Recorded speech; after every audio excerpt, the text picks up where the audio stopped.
This is your news source evening bulletin for today, Monday, the 9th day of June in the year 2025. I'm Gordon Mosley reporting, and here is what we're tracking tonight. More than 500 Guyanese graduated this morning with master's degrees in various fields, as the Guyana Online Academy of Learning marked the start of its third annual graduation ceremony at the National Cultural Center. Over 2 days, more than 6,700 persons will graduate from a number of gold programs. During this morning's ceremony, President Irfanali said the Online Academy has helped to break down the barriers in the education sector and has also opened the door of opportunities to thousands of Guyanese.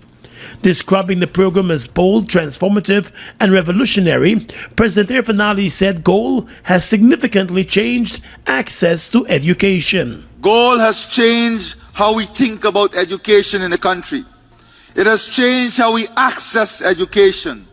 And more importantly, it has changed who gets access to education. The president said the barriers to education, particularly the cost of accessing education, have been broken down.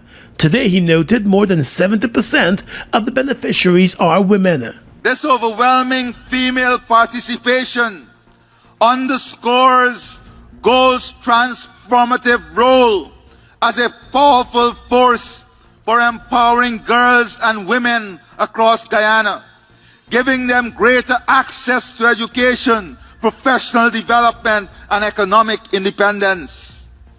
This program has broken down barriers of distance, of cost, of time, and yes, even barriers of self-doubt. It has opened doors for those who are told you are too old, or you miss your chance, or that is not for people like you. It has killed all of those narratives and introduced only one narrative. This year's graduation is taking place after months of controversy. At least 2 universities that were listed under the Online Academy and were said to be offering master's programs through GOAL have publicly distanced themselves from the academy. In one instance, more than 1,400 students were affected. Today, President Ali thanked the institutions that partnered with GOAL and the administration of the Online Academy staying the course. To all the partnering institutions, your belief in this program has meant the world to us. You took a chance on us, and we are grateful. To the management and staff of the GOAL program, you believe this could be done. You showed that with will, innovation, and compassion, we could build a bridge between aspiration and achievement. And to every supporter, thank you. Your support made dreams possible. He urged graduates to give back to the country with their time and contribute to the development of Guyana. Between today and tomorrow, more than 6,700 persons will graduate from GOAL, bringing the total number of persons to graduate from the Online Academy to approximately 39,000. Senior Minister with responsibility for finance, Dr. Ashley Singh, said back in 2020 the president promised 20,000 online scholarships. He said 5 years later, the president and the government have not only made good on that commitment, but they have surpassed the target by almost 100%. When compared to the 20,000 online scholarships that we committed to grant in this term of office, I'm pleased to report that we have now granted, including the 2025 cohort, in excess of 39,000 online scholarships. That represents, as should be evident to you, almost twice the number we had committed to grant. The finance minister told the graduates that having received their world-class education from international universities, they must now apply their knowledge and skills for the development of the country. You are living, we are living in perhaps we constitute perhaps the most fortunate generation of Guyanese ever to have lived. You are living in a Guyana today that is the fastest growing economy in the world, where new investments are materializing on literally on a daily basis, where demand for goods and services is expanding at an exponential rate, where new skills and skill types are demanded at a rate and with a sophistication that has never been seen before, and where entrepreneurial opportunities exist at a level that has never been seen before. And so you literally are living in the era of opportunity in Guyana. The task now is yours to use the education, the skills that you would have obtained, to position yourself appropriately. And more than 1,200 persons are graduating from the GROW program, while 4,244 are graduating from certificate programs. Other persons are graduating with diplomas, associate degrees, bachelor's degrees, postgraduate diplomas, and master's degrees. GOAL has been in existence for almost 5 years. Another 9,000 scholarships are expected to be issued for the new academic year. Father's Day, we got you. Get the chance to win weekly prizes plus a grand 500,000 voucher to purchase all that you want. All you need to do is activate a 30-day prepaid plan, sign up for any postpaid plan, upgrade your fiber bill, or sign up for fiber if you're a new customer. Check the caption for more details or visit our website OneComGY for all the information.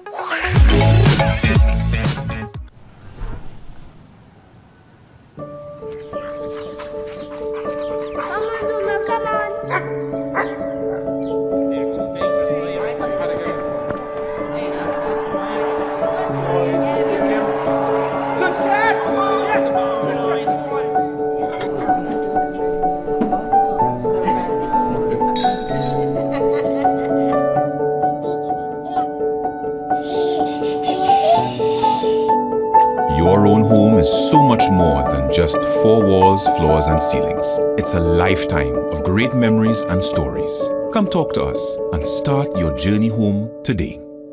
Republic Bank, we're the one for you. This June, magic returns to the stage. KFC and Super Stylistics proudly present the KFC Senior Category Mother and Daughter Pageant 2025. A celebration of fashion, family, food, and love, all wrapped in one unforgettable night. Walk into a world of fairy tale fantasy where elegance shines, stories unfold, and the bonds take the spotlight. Saturday, June 14th at the National Culture Center. Showtime 8 p.m. Tickets are available now at the National Culture Center box office. The KFC Senior Category Mother and Daughter Pageant. One night, one stage, a lifetime of memories.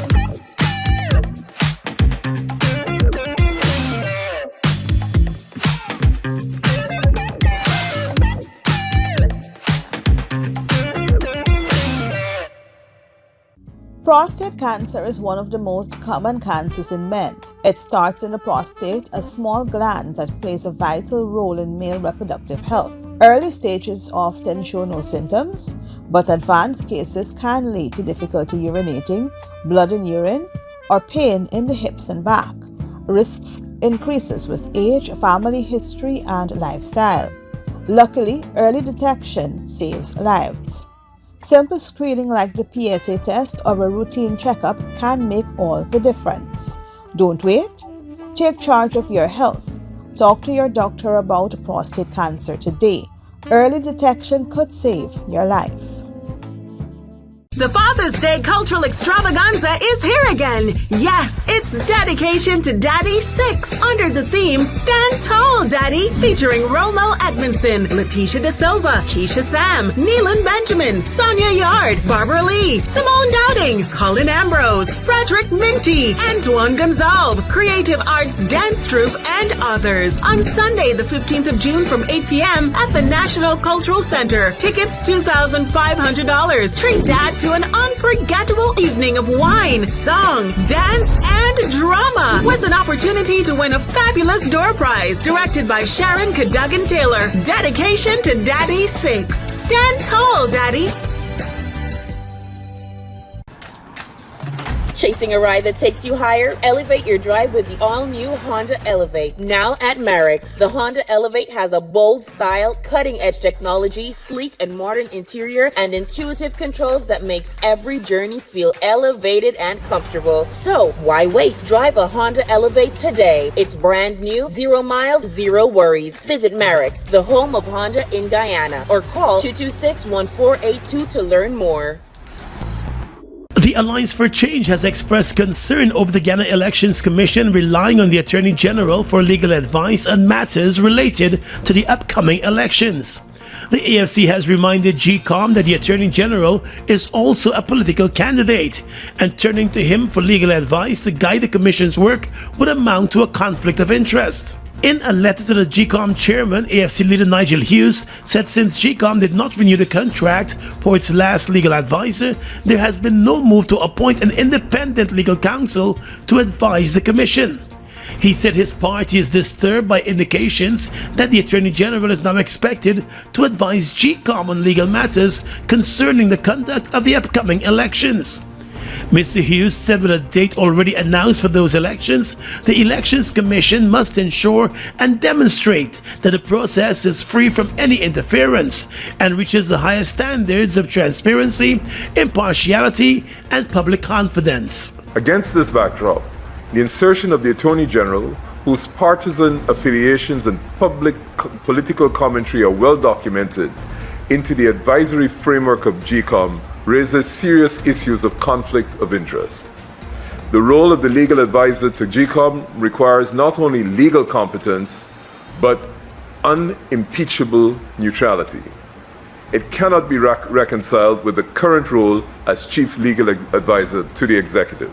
He also said relying on the Attorney General for legal advice undermines the constitutional mandate of the Elections Commission as an independent institution. We therefore urge the Commission to immediately reconsider this development and appoint a legal advisor whose independence is beyond question.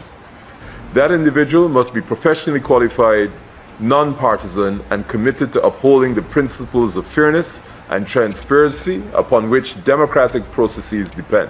The Alliance for Change leaders said the integrity of the elections and the electoral system must not be compromised, and it is in GECOM's interest and the interests of the nation that the matter be treated urgently. The new $6.6 billion Diamond Hospital on the east bank of the Demerara was commissioned on Sunday by President Irfaan Ali, who noted that the new facility forms part of the government's push to modernize the country's health sector. The Diamond Hospital is the first of 6 new regional hospitals to open as part of the government's healthcare enhancement program. At the commissioning ceremony, the president said the hospital is not just a healthcare facility, but it is one that would transform healthcare delivery along the east bank of the Demerara corridor.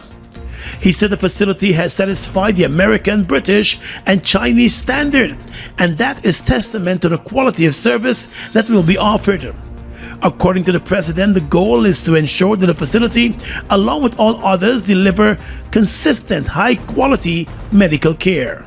We want our healthcare professionals to be supported with technology to make their job more efficient, and the citizens of the country to be supported with technology to ensure greater accountability and transparency in the delivery of service. Because that is a great priority of the government, to ensure that we put systems in place so that the investments we are making will deliver high-class, high-class service, efficient and reliable service consistently. The president said healthcare workers and patients have a responsibility to ensure that the facility is kept well, adding that with the opening of other similar facilities, he is aware of the human resource challenges. He said the government will continue to work to overcome the challenges. As we move forward, we must be able to build a future in which our healthcare professionals can rest assured that they have a rewarding future ahead. Rewarding in the sense of your immediate benefits, in the environment in which you're working, in your welfare, in your opportunity to own your own home, having good roads, having cheap electricity, but rewarding also in service. And to our citizens, you can be assured of a future in which you will have a level of service comparable to anything when it comes to world-class healthcare. Meanwhile, the Minister of Health, Dr. Frank Anthony, said while the government has invested recently to upgrade the old Diamond Hospital, the new hospital became necessary because of the increase in the size of the population on the east bank of Demerara. He said the services which will be offered at the hospital would also minimize persons having to travel to the city for the Georgetown Hospital. Today, Mr. President, we celebrate more than the opening of this new hospital. We are marking a significant investment in health, in the dignity and well-being of the people on the East Bank corridor. The more than 40,000 persons who are living on this East Bank corridor. And this hospital stands as a symbol of our President's commitment to ensuring quality health care, which is not a privilege for the few, but a right for all Guyanese. And the Chinese ambassador to Guyana, Ms. Yang Yang, said the opening of the hospital marks an important milestone in the China-Guyana friendship, since the project was completed as part of a partnership between the two countries. Therefore, the completion and commission of Diamond Hospital will undoubtedly provide strong medical support for Guyanese people. In the near future, the other 5 hospitals will be completed one by one. Chinese company will continue to complete and deliver these projects with high quality, high standards, and high efficiency. The 75-bed hospital has a 24-hour accident and emergency department and laboratories, along with 2 operating theaters and a minor surgery theater. It also boasts a comprehensive imaging area providing digital x-rays and CT scans to enhance diagnostic capabilities and provide eye, ear, and other services, including a delivery room. With President Irfan Ali finding himself at the center of that tax evasion scandal involving city billionaire Azzuddin Mohammed, opposition leader Aubrey Norton wants an international probe into the head of state's involvement. Mohammed, who has been sanctioned by the U.S., is currently before the Georgetown Magistrates Court, facing charges for fraudulent declaration and tax evasion. But the businessman, a once close friend and ally of the ruling PPP, has accused the president of facilitating the clearance of his luxury vehicle just about 5 years ago. President Ali has denied any involvement, but the opposition leaders said the president's denials and counter-accusations are insufficient to establish his innocence. We in the APNU coalition therefore call for an independent investigation into the allegations that the president played an active and direct role in this matter. Additionally, it is likely that the Lamborghini scandal may not be the only time the president has allegedly intervened in the work of the GRA. We demand that the scope of the investigation includes the possibility that he is a regular conspirator and facilitator of tax evasion schemes. Mr. Norton said annually Guyana loses tens of billions of dollars through smuggling and under-invoicing. These, he said, are first and foremost criminal offenses and must be treated as such, noting that such acts rob Guyanese of a better life. Exactly 1 year after the U.S. Treasury Department's Office of Foreign Assets Control sanctioned Azruddin Mohammed, together with his father, their businesses, and Government Permanent Secretary May Thomas for acts of corruption, 4 Guyanese, including Guyana Police Force Senior Superintendent Himnat Saw, have since been sanctioned by OFAC for their alleged involvement in the trafficking of drugs from South America to the U.S., Europe, and the Caribbean. Norton has accused the Irfan Ali government of aiding and abetting criminal enterprises in Guyana. It is no secret that this is a government that has long formed a reciprocal relationship with criminal enterprises of all types. Narco-trafficking, gold smuggling, money laundering, and other major illicit activities will continue to strive in the current friendly environment in Guyana until people who are serious, clean, and competent assume the office of government at the next elections. President Ali has indicated that the government has requested information from the U.S. on the allegations against those recently sanctioned. He said in the interim, the Senior Superintendent of Police has been instructed to proceed on administrative leave. The opposition leader said this once again casts a shadow on the police force. This is an indictment on the Guyana Police Force. It is also a clear indication that the Guyana Police Force was excluded from the operation because it was well known that the police was involved in the crime.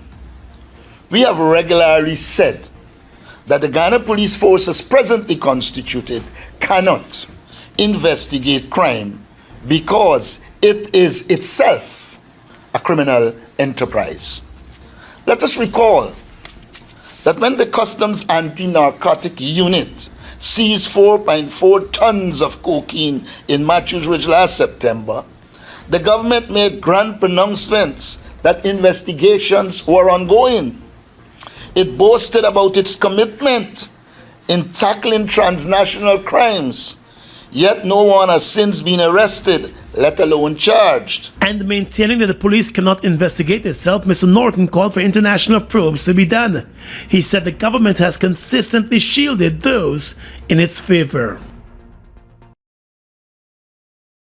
GECOM will be conducting a claims and objections exercise commencing June 16, 2025 to produce an official list of electors for the conduct of general and regional elections on September 1, 2025. If you will be 18 years or older by June 30, 2025 and you are a Guyanese citizen by birth, descent or naturalization or a citizen from a Commonwealth country living in Guyana for 1 year or more, you are eligible for inclusion in the OLE. GECOM will post the preliminary list of electors PLE in all of the registration divisions for you to check if you are listed and if so, whether your particulars are accurate. If you have changed your address since you were registered, you need to visit the GECOM registration office responsible for your new area of residence to apply for a transfer. If you do not apply for a transfer, you will have to go to the polling station where you will be listed to vote based on your previous residence. Wednesday, June 18, 2025 is the last day you can apply for a transfer during this exercise. For more information, contact GECOM on 225-027729 or visit www.gecom.org.gy. Guyana, it's time to uncap your weekend. Uncapped Marketplace is back Saturday, June 21st and Sunday, June 22nd at the National Stadium. Come shop the best in local sauces, spices, skincare, snacks, craft, and so much more. Meet your favorite agro-processors, discover new products, and walk away with unbeatable deals. Don't miss the excitement, the giveaways, and the reason we say proudly made in Guyana. That's Uncapped Marketplace, June 21st and 22nd. Support local, shop smart, and experience Uncapped. New York City, summer is about to get hot. Saturday, August 2nd, SR Hamilton LLC presents Gospel Infusion. Featuring Samuel Menace, Psycho, Eddie Neblett, Sean Daniels out of Trinidad, Carlvin Burnett, Christelle Brandt, Sherilyn Maloney, DJ Kesta D, and many more at the South Jamaica Multi-Service Center, 11402 Guy R. Brewer Boulevard, Queens, New York. Gates open at 4 p.m. Showtime 5 p.m. Get your super early bird tickets for only $50. General admission $70. Pay more at the gate and limited VIP $100 all inclusive. Come and experience the outpouring of God's grace Saturday, August 2nd. For more information, visit Gospel Infusion on Facebook and Instagram.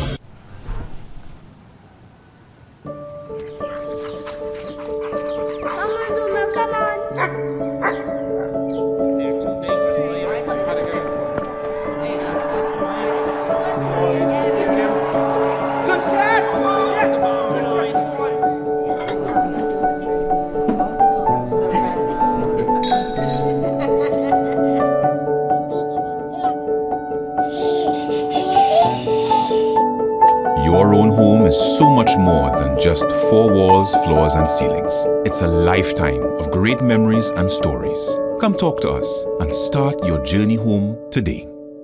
Republic Bank. We're the one for you.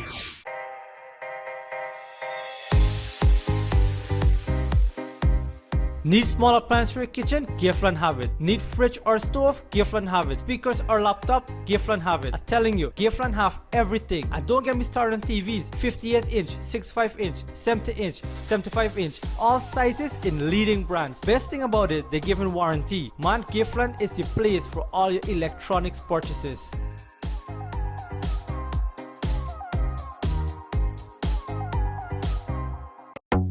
Washi. Hi people, washing made so easy since I found Washi. Washi me use wash me clothes and I can say Washi soap powder wash clothes so nice. Washi soap powder leave your clothes color bright. Washi soap powder leave me clothes smelling nice, of course. So give thanks to Washi soap powder for doing my laundry right. Keep my clothes color bright, have me clothes smelling nice for sure. I could not ask for more. Comes in lemon and original. It is a washing machine in a pack. Washi soap powder wash clothes so nice. Washi soap powder leave your clothes color bright. Washi soap powder have my clothes smelling nice, of course. Distributors located in the Stabrook Market. A 29-year-old construction worker from Fowles on the east coast of Demerara died on Sunday night, moments after he was allegedly shot by a 25-year-old security guard who was attached to the force security service. It is unclear what led to the shooting, but the guard has since been taken into custody and is being investigated for murder. In a statement this morning, the police identified the dead construction worker as Rondell Clark. The police said the incident occurred between 7 and 7:45 last night in the Fowles community. According to the police, its ranks rushed the injured man to the Georgetown Hospital just after the shooting, but he died while in the emergency room.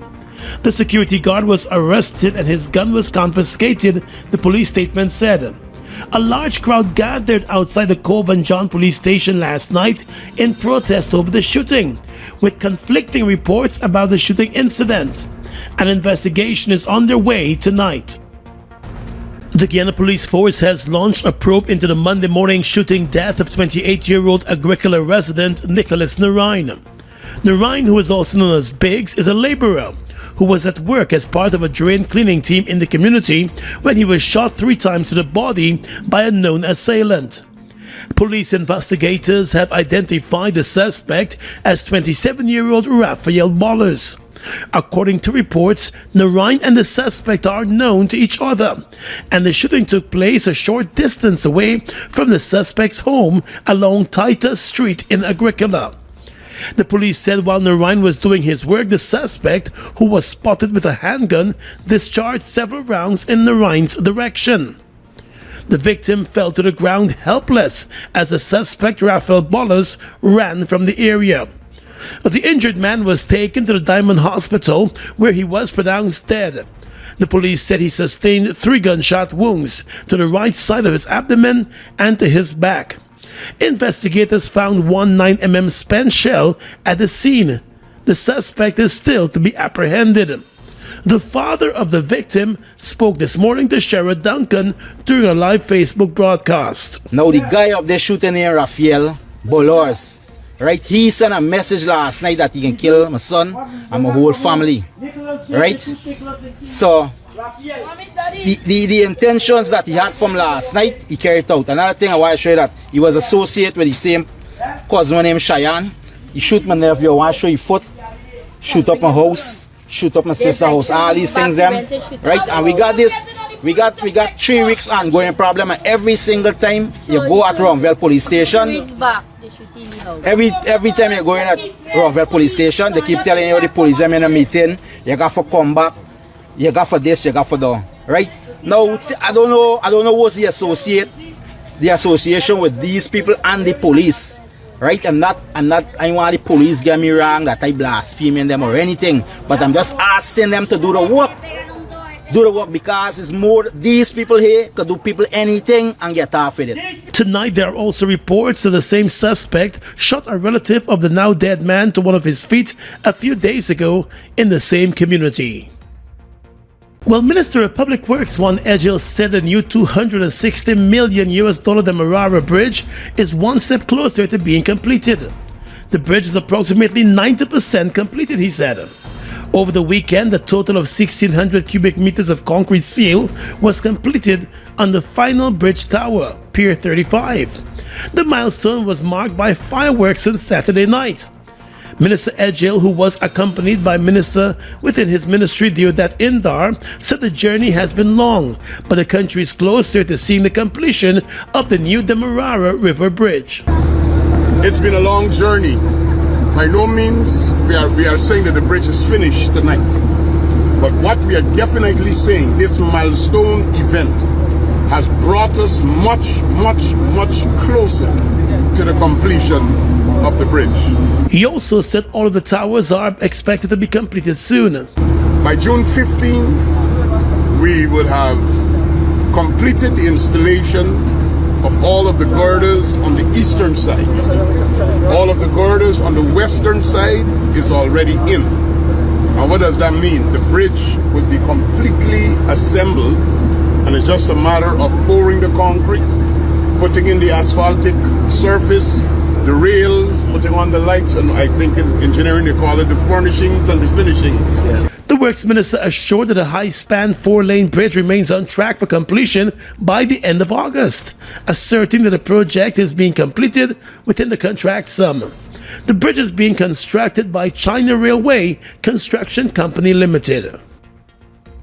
GECOM will be conducting a claims and objections exercise commencing June 16, 2025 to produce an official list of electors for the conduct of general and regional elections on September 1, 2025. GECOM will post the preliminary list of electors in all registration divisions for you to check if you are listed and if your particulars are accurate. If you will be 18 years or older by June 30, 2025 and you are a Guyanese citizen by birth, descent or naturalization or a citizen from a Commonwealth country living in Guyana for 1 year or more, you are eligible for inclusion in the OLE. If you are eligible for inclusion, you are required to apply for registration if your name is not on the PLE. Apply for a transfer if you have changed your address since you were registered. Apply for a name change if you have changed your name. Apply for a correction if your particulars are incorrect. Any person applying for a change or correction must provide the relevant original source document, birth certificate and deed poll for a name change by deed poll, marriage certificate and ID card for a name change by marriage, divorce absolute in the case of a woman who is desirous of reverting to her maiden name from her married name, birth certificate, adoption certificate, naturalization certificate for correction of minor clerical errors. Visit the GECOM registration office responsible for your area of residence to conduct any of these transactions. The claims aspect of this exercise will end on Wednesday, June 18, 2025. For more information, contact the GECOM on 225-0277-9 or visit www.gecom.org.gy.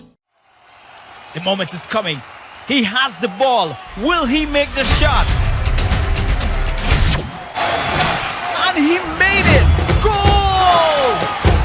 This is the biggest win we've seen in ages. Feel the rush with every bet and win big. Play online at www.ibetgamesur.com. With iBet Supreme, every game is your game. iBet to win with iBet Supreme. Must be 18 years and older to bet. Buster presenting the new 500 milliliter. Wow, Buster flavorful. Make every meal better. Grab a Buster for drink, Buster move. Taste this. 500 ml, that's it.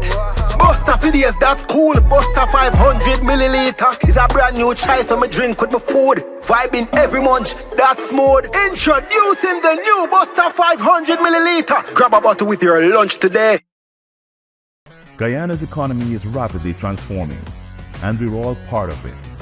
Guyana is at the forefront of this development by providing reliable and efficient energy and supporting community development from the very core.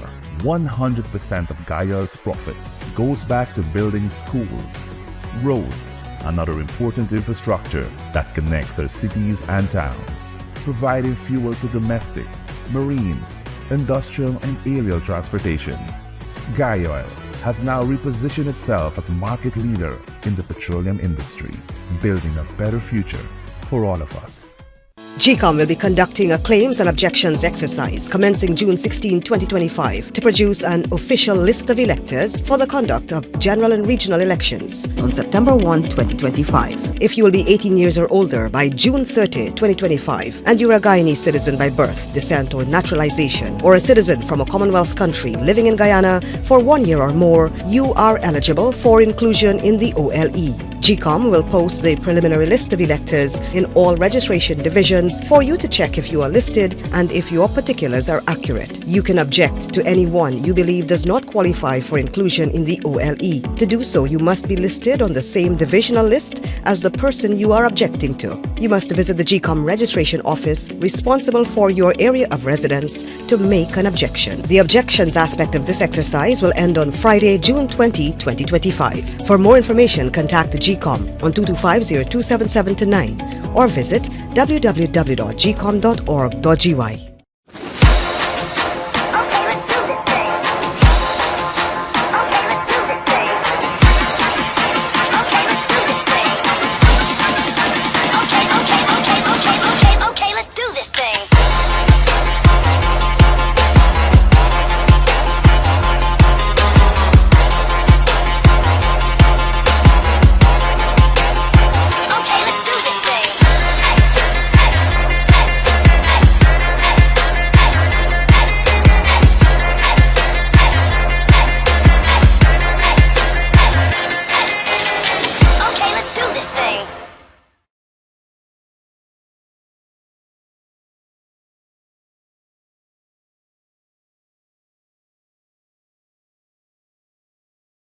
With your regional and international news tonight, I am Svetlana Marshall. In the region, St. Vincent and the Grenadines Prime Minister, Dr. Ralph Gonsalves, has urged both Trinidad and Tobago and Venezuela to exercise restraint and resolve their differences peacefully and in line with international law.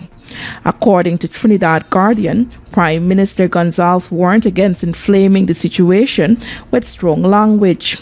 Tensions between Trinidad and Tobago and Venezuela escalated last week after the Venezuelan Justice Minister alleged that a Trinidadian had been captured en route to Venezuela with a group labeled terrorists in an attempt to destabilize their government. Senior police officials in Trinidad and Tobago have since confirmed that the person named by the Venezuelan minister had not appeared in TNT's criminal database. During last Thursday's post-cabinet meeting, Prime Minister Kamala Persad-Bissessar added to the issue as she delivered a warning to Venezuela that Trinidad and Tobago was off limits. She revealed that the TNT Coast Guard would have been placed on alert to use deadly force if any vessel from Venezuela sought to access local waters illegally. Colombian Senator Miguel Uribe, a potential presidential contender, remains in critical condition and has shown little response to treatment after being shot in Bogota, the hospital treating him said on Monday. Urebe, 39, is a member of the opposition right-wing Democratic Party and was shot in the head as he was addressing a campaign event on Saturday in a public park in the capital. The shooting, which was caught on video, has shaken Colombia, evoking the political violence of previous decades. His condition is extremely serious, the Santa Fe Foundation Hospital said in a statement. Colombia has long been embroiled in conflict with rebels and criminal groups descended from right-wing paramilitaries, though the motive for the attack on Urebe remains unclear. President Gustavo Petro has vowed to bring peace, negotiating with rebel groups to get them to put down their arms, but with little success. And finally tonight, international news. California officials blamed President Donald Trump on Monday for inflaming an already tense situation in Los Angeles by sending in National Guard troops, while the White House argued that sometimes violent demonstrations justified ramping up deportation efforts even further. Reuters in a report said Trump even suggested California Governor Gavin Newsom be arrested. As the city faced a fourth day of protests over Trump's immigration policies, Democrats and Republicans clashed over what has become the biggest flashpoint in the Republican administration's aggressive efforts to deport migrants who are in the country illegally. Earlier in the day, Newsom, viewed as a potential Democratic presidential contender in 2028, vowed to sue the federal government over its deployment of the Guard, calling it unlawful. Federal law allows the president to deploy the Guard if the nation is invaded, if there is rebellion or danger of rebellion, or the president is unable with the regular forces to execute the laws of the United States. And that's your News Source Evening Bulletin for tonight. I am Svetlana Marshall, wishing you a pleasant evening.